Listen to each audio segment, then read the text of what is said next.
Nehemiah builds the wall.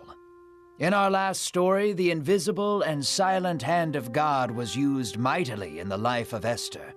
In the presence of a great threat to the Jews in the Persian Empire, an unlikely hero was raised up to save them. Now we learn of another hero sent by God, Nehemiah. Nehemiah oversees the rebuilding of Jerusalem's temple. He gives them hope and encourages them to trust in the protection of God. Yet no wall could truly protect them from their real enemy. Inspired by the book of Nehemiah. In our previous episode, we heard how God used Esther, a young Jewish woman, to save his people from the evil plan of Haman, which was to wipe out the Jews in Persia. We see her courage to speak up for her people at great personal risk. And we see it demonstrated again that God doesn't need the strong and powerful to accomplish his purposes. He can do amazing things through people who are available to him. There are really two abilities that are needed: availability and expendability. And today we're going to hear of another who was willing to step up and do what God put upon his heart to do for him.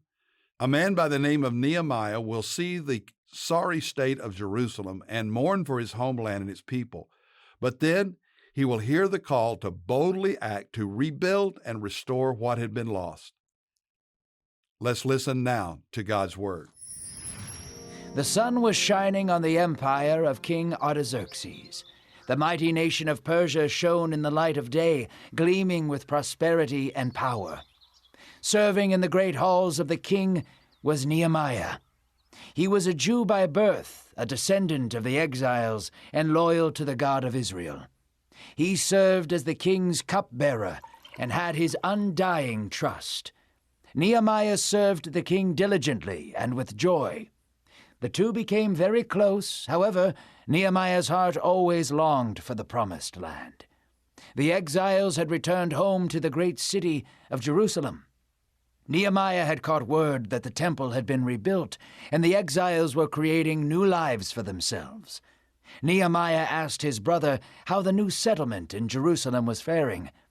When asked the question, his brother's face turned bleak. "I am afraid the remnant is in great shame. The walls were broken to begin with, but now they are completely destroyed. They are vulnerable and live in constant fear." As soon as Nehemiah heard these words, his knees buckled. He wept on the floor for his kin in Jerusalem. He beat his fist against the floor, imagining the women and children of the city lying awake in fear every night. A city without walls was a city without hope. Nehemiah mourned over them. He knew what must be done. His forehead pressed against the stone floor. His prayers echoed in his palace chambers. "O Lord," he whispered, "grant me favor for what I am about to do."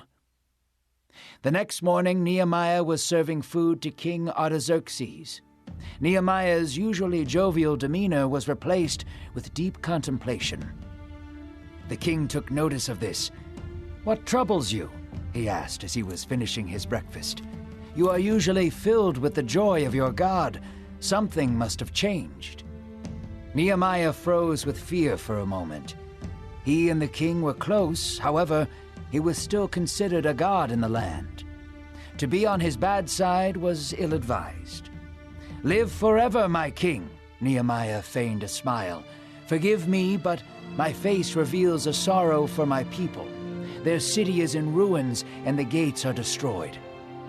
The king looked closely at Nehemiah. Artaxerxes had heard many stories of the Hebrews from his grandfather Darius.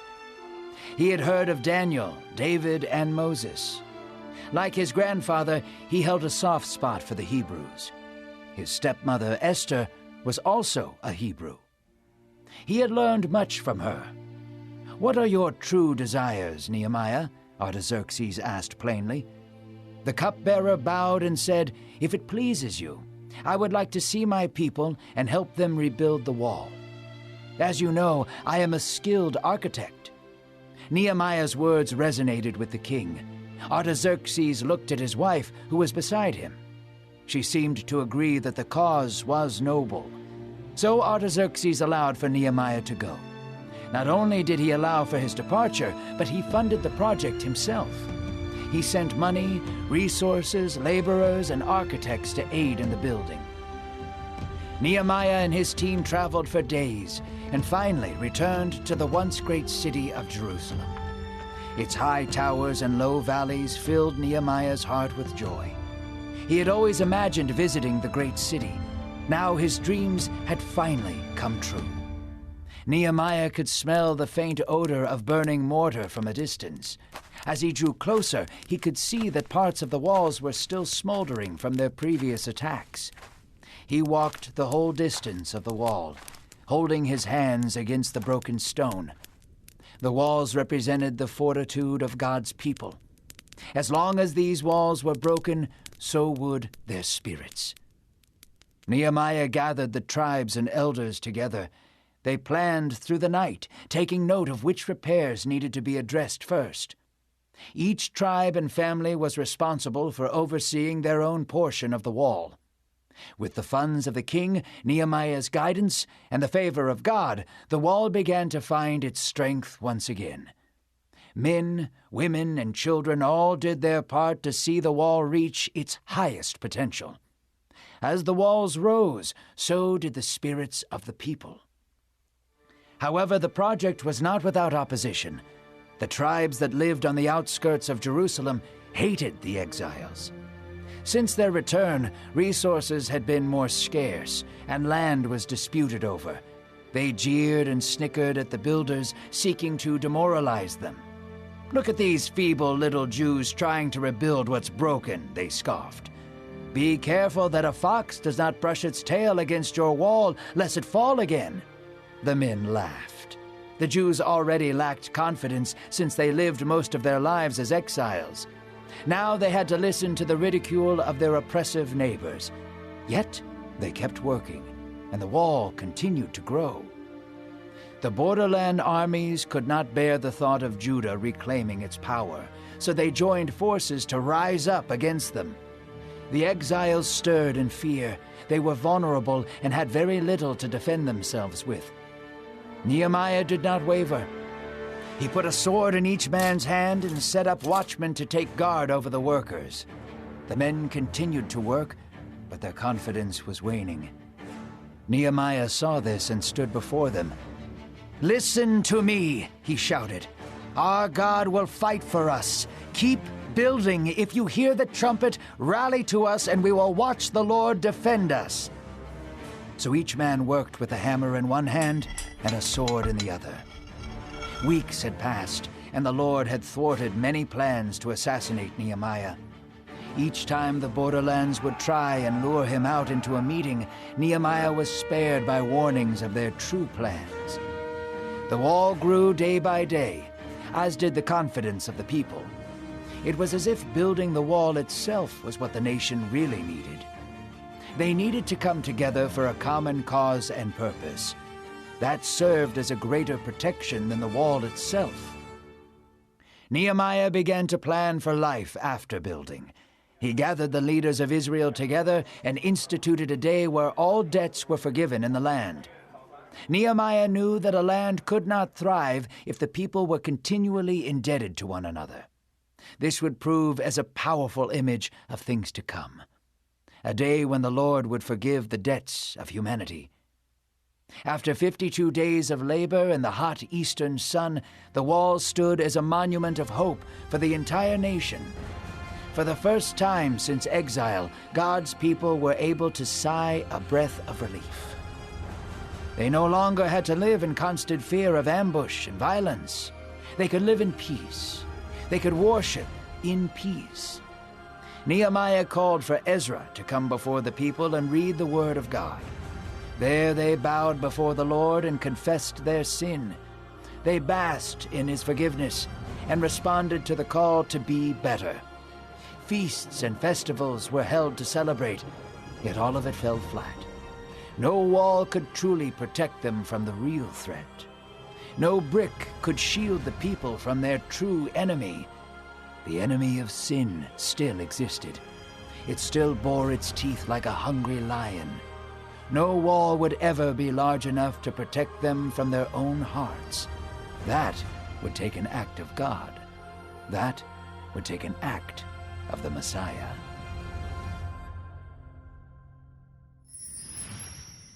In today's scripture, we meet Nehemiah, a Jew who, like other Israelites before him, had worked diligently, even as a captive and an exile, and had gained, therefore, favor with people in power. In Nehemiah's case, it was King Artaxerxes, the Persian ruler. Nehemiah was one of the most trusted servants of this man. He served as the cupbearer to the king, and therefore served him food and drink, protecting the king from poisoning by his adversaries. He was close to the king. Nehemiah knew of the work of Ezra to rebuild the temple in Jerusalem, and this brought him great joy to know that his homeland was being restored. But he wasn't there, so he wanted to know what was actually going on in Jerusalem.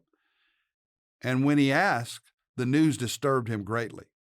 The city wall, their first and best defense against invaders, was on the ground in shambles. The remnant was living in constant fear in this rubble. They were living in shame for the sad state of their homeland. Nehemiah was broken. He was distraught.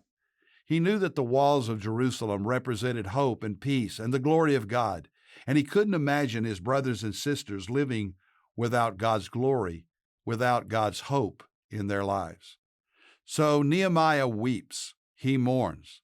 And then Nehemiah went to action. And his first action, the first thing he did, was to get on his knees. He knew that unless he had God's favor and blessing upon his life, none of his efforts would be fruitful. We can learn here so much from Nehemiah. Prayer is not our last chance. It is always our first choice. Too often we are quick to act and react, to reach out to those who, from a human perspective, have power and resources to help. And while there's a proper course of action, we must never forget to go first to God, who is our source of strength, who is our source and our resource always. We are to submit to His will and ask for His blessing and favor and for His provision. Nehemiah understood this, and it made all the difference in what he was going to do next. Before Nehemiah even spoke to the king, God prepared the king's heart. And so when Nehemiah went before this powerful man the following day, Artaxerxes took note of the change in the countenance of his trusted servant. He noticed that he was full of faith and courage. This opened the door for Nehemiah to tell the king that Jerusalem was in ruins. And amazingly, the king not only allowed Nehemiah to return home with his protection and blessing, but he sent resources and workers for the enormous work that needed to be done, the rebuilding of the walls. Once again, we see how God uses people just like you and me to accomplish His purposes. Everyone has a place on the wall. Everyone has a place of service to rebuild and restore what God is doing. Nehemiah arrived to Jerusalem with great anticipation, but also an understanding of the massive responsibility. He gathered the elders and the people to survey the work that needed to be done. Here again, we learn a valuable lesson from Nehemiah. He knew he had God's favor, but that did not mean it would be smooth sailing or that he could just mail it in without a plan. God had granted Nehemiah wisdom and skill at developing and planning and leading. And so he did not just dive into the work, he developed his plan and his strategy with the people. As we have heard, Nehemiah's campaign to rebuild the wall was not universally embraced or accepted. As is the case with any work that God has ordained for His glory, there was fierce opposition to the work. It didn't stop with derision and doubt and danger. There were actually people who tried to stop the plan and undermine the work that Nehemiah was set to accomplish. But Nehemiah reassured the people that God was on their side, saying to the leaders and to the people in Nehemiah 4:14, "Do not be afraid of them. Remember the Lord who is great and awesome, and fight for your brothers, your sons, your daughters, your wives, and your homes." What a great challenge for us in the 21st century, that we would fight for our families, for our husbands and our wives, our children and our grandchildren. His words, the words of Nehemiah sound like the words of Paul, who would later write, "If God be for us, who can be against us? We are more than conquerors through Christ." The people were emboldened by his words and pushed on, even against hardship and opposition. Step by step, brick by brick, the walls came up and the city was protected by outside threats. But there were still threats internally, and Nehemiah set out to bring the people together. And when he did, debts were forgiven, the poor were ministered to and cared for, and the nation continued to heal. Then Nehemiah called Ezra to read God's word in the presence of the people. Their forgetfulness of God's ways had brought them to their lowest point, and only in turning back to God's word could he preserve this newfound peace and prosperity among the people. As the people listened, revival came to his people. Through this podcast, we have seen time and time again of the cycle of sin and judgment and restoration, revival among God's people. I pray that it has been apparent to you that this tragic cycle can happen again and again, and it is happening in the world today. It is happening in America today. And the only solution for the problems we face is spiritual awakening, that God would rescue his people and revive us again in the midst of the years. Dear God, we thank you for your word. We thank you for the Old Testament with so many exciting stories, sobering stories, stories that remind us that you and you only are God. May we find our strength and our favor and our valor in you. Help us to do always what you have called us to do, to build and rebuild the things that you desire. And we pray, O God, that your church, called by your name, would faithfully advance your kingdom until you come again. In Jesus' name, amen. Once again, thank you for listening to today's Bible in a Year podcast. I'm Pastor Jack Graham from Dallas, Texas. Let me encourage you to download the pray.com app and make Bible study and prayer a real priority in your life. And if you are enjoying this podcast, share it with someone you know, someone you care about, because sharing God's Word has a powerful impact upon people's lives. And if you want more resources as to how you can find faith, grow in your faith, develop as a disciple and follower of Jesus, be sure to visit me at jackgraham.org. We have plenty of resources that will encourage you and equip you for life. God bless you.